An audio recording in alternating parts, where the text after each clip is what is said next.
Sur la côte picarde, on trouve des moules sauvages accrochés au rocher du bois de Cise.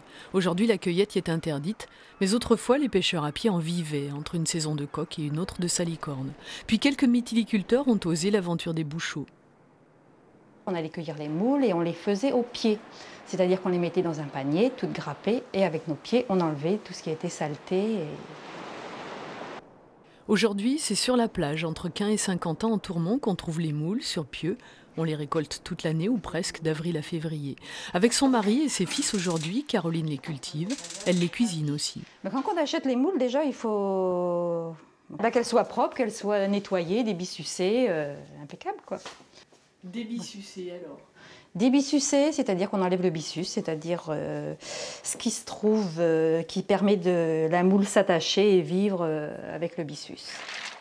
Après les avoir laissés dégorger une petite heure dans l'eau claire pour libérer les dernières impuretés, Caroline fait revenir une poignée d'oignons émincés dans de l'huile d'olive. Pas trop brûler. Faut pas s'en aller au téléphone et puis revenir un quart d'heure après, quoi.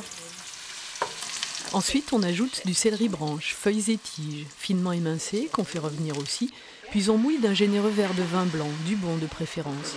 On laisse réduire quelques minutes avant de jeter les moules dans la casserole.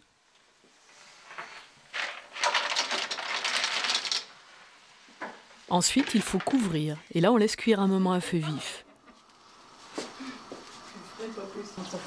On secoue la marmite de temps à autre pour une cuisson homogène de toutes les moules. Seulement à s'ouvrir. Et une fois que la moule elle commence à s'ouvrir, là c'est bon, elles sont bien cuites, elles sont comme ça. Vous pouvez déjà commencer à mettre votre table. Petite astuce, au plus les moules sont fraîches, au plus elles tardent à s'ouvrir. Le temps de cuisson dépend donc de leur qualité. Supplémentaire, voilà. Il y en a qui vont dire c'est généreux, mais à la fin c'est bon. D'une mer à l'autre, d'une concession à l'autre, les moules ont un goût différent, tiré de la qualité des planctons et des nutriments qu'elles trouvent dans l'eau dans laquelle elles grandissent. Caroline l'assure, elle reconnaîtrait les siennes les yeux fermés. Elles sont top.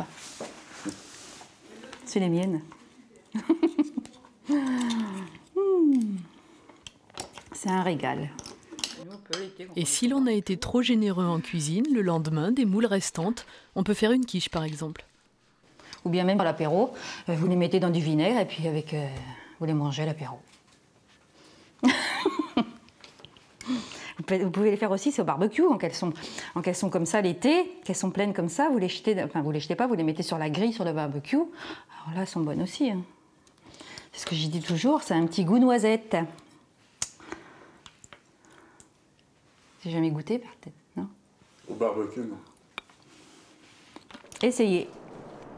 Pour avoir grandi plus d'1 an accrochés à leurs pieux de chêne, balayés par le mouvement des marées, les moules de la côte picarde, comme toutes leurs cousines de bouchots, sont généralement peu sableuses, petites, mais d'une généreuse chair jaune orangée.